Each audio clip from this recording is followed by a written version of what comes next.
Hello दोस्तों, स्वागत है आपका हमारे चैनल टेक्निकल एंड एजुकेशन में। और आज हम बात करेंगे शेयर मार्केट के बारे में, या आप स्टॉक मार्केट भी कह सकते हैं। दोस्तों, बेसिकली आज मैं 3 पॉइंट डिस्कस करने वाला हूं। फर्स्ट है कि शेयर क्या होता है, सेकंड है कि शेयर मार्केट क्या होता है एंड उसमें ट्रेडिंग कैसे होती है, थर्ड है कि किन चीज़ों की ज़रूरत है आज के टाइम पे स्टॉक मार्केट में ट्रेडिंग करने के लिए। तो चलिए शुरू करते हैं। So what is share. दोस्तों, किसी भी बिजनेस को स्टार्ट करने या ग्रो करने के लिए कैपिटल यानी पैसे की ज़रूरत होती है, और वो भी बहुत सारे पैसे, जिसके लिए कंपनी के छोटे छोटे हिस्से कर दिए जाते हैं, जिसे हम शेयर्स कहते हैं, और उन्हें पब्लिक को बेच दिया जाता है। फॉर एग्जांपल, सपोज एक बिजनेसमैन है मिस्टर एक्स।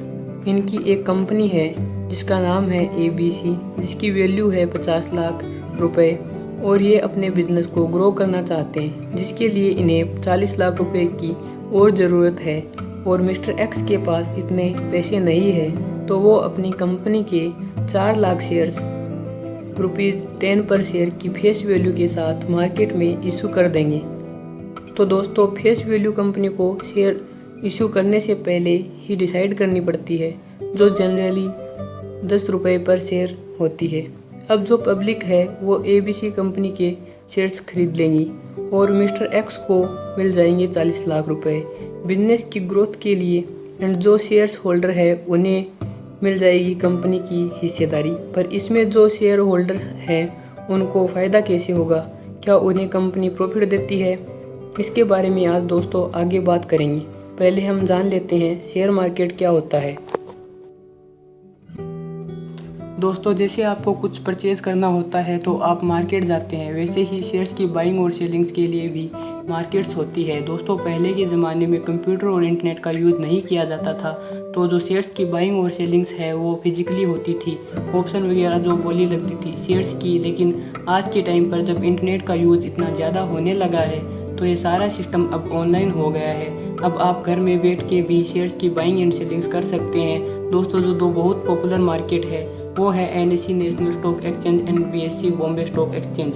दोस्तों, ये दो बहुत ही पॉपुलर मार्केट हैं, जिनके अंदर सबसे ज़्यादा बाइंग और सेलिंग्स होती है शेयर्स की।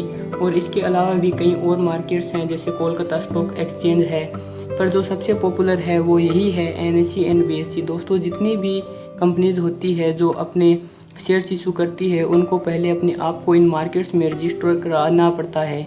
दोस्तों, NSE में 1600 कंपनी रजिस्टर है, और BSE में लगभग 5400 कंपनी लिस्टेड है। दोस्तों, NSE के जो रिलेटिव उतार चढ़ाव होते हैं उसके अंदर उन्हें हम कहते हैं निफ्टी। BSE के अंदर जो उतार चढ़ाव होते हैं शेयर्स के अंदर, उसे हम सेंसेक्स कहते हैं। इसके बारे में आपने सुना भी होगा। दोस्तों, सेबी ने कुछ गाइडलाइंस इशू किए हुए हैं। उन गाइडलाइंस के आधार पर ये जो इन्वेस्टमेंट्स है और शेयर्स की बाइंग एंड सेलिंग्स होती है।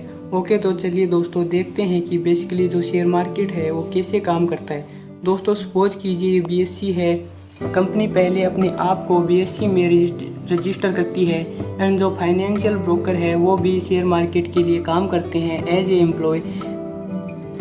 उनका उसमें कमीशन होता है। दोस्तों, फाइनेंशियल ब्रोकर होते हैं जो पब्लिक होती है, जिनको शेयर्स और स्टॉक की नॉलेज नहीं होती है कि कौन सी कंपनी में इन्वेस्ट करना है चाहिए, कौन सी में नहीं, तो वो आपको एज ए एडवाइज़र एडवाइस देते हैं, और आपके लिए जो बाइंग और सेलिंग्स का काम भी करते हैं, और बदले में आपसे कमीशन लेते हैं। दोस्तों, ज़्यादातर जो लोग हैं वो स्टॉक ट्रेडिंग स्टार्ट करते हैं तो वो फाइनेंशियल ब्रोकर्स की ही हेल्प लेते हैं, क्योंकि उनको इतनी जानकारी नहीं होती है। इसलिए तो एक बेटर ऑप्शन रहता है कि आप फाइनेंशियल ब्रोकर की हेल्प लें। दोस्तों, सपोज कीजिए मिस्टर B है, उनको इतनी नॉलेज नहीं है शेयर्स के बारे में, तो वो कांटेक्ट करेंगे फाइनेंशियल ब्रोकर से शेयर्स खरीदने के लिए, और फिर जो फाइनेंशियल ब्रोकर है वो मिस्टर C को कांटेक्ट करेंगे उनके शेयर्स खरीदने के लिए। अगर मिस्टर C बेचने में इंटरेस्टेड है तो वो फाइनेंशियल ब्रोकर को कांटेक्ट करेंगे अपने शेयर्स बेचने के लिए, और वो फाइनेंशियल ब्रोकर जैसे ही रिक्वायरमेंट है मिस्टर B की, उनको उनके हिसाब से कांटेक्ट करेगा शेयर परचेज़ करने के लिए। अगर दोस्तों मिस्टर B को सारी नॉलेज है मार्केट के बारे में, तो वो डायरेक्ट मिस्टर C से भी कांटेक्ट कर सकते हैं, तो फाइनेंशियल ब्रोकर को उनको कमीशन नहीं देना पड़ेगा। तो दोस्तों, बेसिकली शेयर मार्केट ऐसे काम करता है।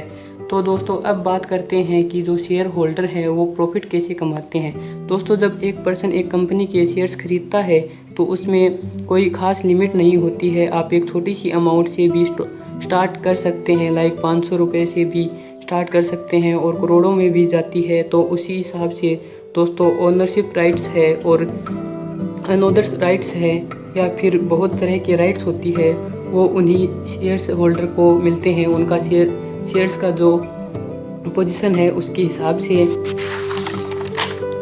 तो मैं आपको एक एग्जांपल देके समझाता हूँ दोस्तों कि जो कंपनी का छोटा सा हिस्सा परचेज करते हैं वो कैसे प्रॉफिट कमाते हैं। तो कंपनी ABC का एग्जांपल लेते हैं। इसकी फेस वैल्यू है ₹10। इसने इशू किए हैं 4 लाख शेयर्स ₹10 पर शेयर के हिसाब से ₹40 लाख के लिए। और मिस्टर B है जिन्होंने 1000 शेयर्स खरीद लिए हैं 10 रुपये के हिसाब से 10,000 रुपये में। अब सपोज कीजिए कंपनी को अगले 1 महीने में अच्छा प्रॉफिट हुआ है, तो क्या वो कंपनी मिस्टर B को उसमें से हिस्सा देगी? जी नहीं। तो मिस्टर B अब प्रॉफिट कैसे कमाएंगे? दोस्तों जब कंपनी को प्रॉफिट होता है तो उसकी जो मार्केट वैल्यू है वो उसकी फेस वैल्यू से बढ़ जाती है। सपोज उसकी फेस वैल्यू थी 10 रुपये तो मार्केट वैल्यू 11 रुपये हो जाएगी। तो जहाँ पर मिस्टर B ने उसे 10,000 रुपये में खरीदा था तो अब उसी मार्केट वैल्यू 11 रुपये हो गई है। तो उसको वो 11 रुपये में बेचना चाहते तो उन्हें 1,000 रुपये का प्रॉफिट हो जाएगा। तो इस तरह से दोस्तों बाइंग एंड सेलिंग में प्रॉफिट कमाया जाता है शेयर ट्रेडिंग के अंदर। दोस्तों ये तो हो गई शेयर ट्रेडिंग की बात। इसके अंदर लॉन्ग टर्म इन्वेस्ट भी होते हैं और बहुत तरह की इन्वेस्टमेंट होती है, म्यूचुअल फंड वगैरह और भी बहुत टाइप की इन्वेस्टमेंट्स होती है। लेकिन बेसिकली मैं बात करूँ तो शेयर ट्रेडिंग में ऐसे ही जो शेयर होल्डर है पैसा कमाते हैं, रोज़ की रोज़ शेयर्स खरीदते हैं, रोज़ की रोज़ बेचते जाते हैं, उनके दाम बढ़ जाते हैं। और जिस तरह से इन्होंने प्रॉफिट कमाया है वैसे ही कंपनी को लॉस हो गया तो मार्केट वैल्यू है वो कम हो जाती है, उसकी कम वैल्यू पर बेच देते हैं तो आपको लॉस हो जाता है। तो ऐसे ही इसके प्रॉफिट और लॉस का सिस्टम काम करता है। चलिए अब देखते हैं दोस्तों स्टॉक मार्केट में ट्रेडिंग स्टार्ट करने के लिए किन किन चीज़ों की ज़रूरत पड़ती है। दोस्तों सबसे पहले ज़रूरत पड़ती है एक सेविंग बैंक अकाउंट की।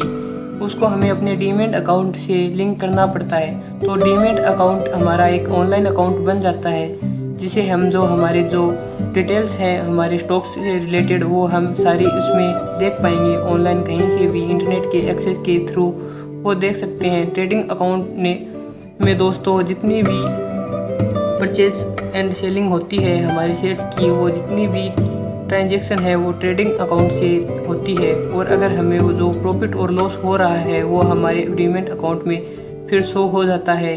सपोज कीजिए हमें प्रॉफिट हो रहा है तो हमारा वो प्रॉफिट हमारे डीमैट अकाउंट में पहले ट्रांसफ़र होता है और फिर वो हम अपने सेविंग अकाउंट में दे सकते हैं। तो दोस्तों इन्हीं चीज़ों की ज़रूरत होती है स्टॉक मार्केट में ट्रेडिंग स्टार्ट करने के लिए। और एक बहुत इम्पोर्टेंट चीज़ होती है वो है नॉलेज। तो चलिए दोस्तों आप आज की वीडियो में बस इतना ही। उम्मीद करता हूँ आपको वीडियो पसंद आया होगा, तो लाइक और सब्सक्राइब ज़रूर कीजिएगा हमारे चैनल को। धन्यवाद।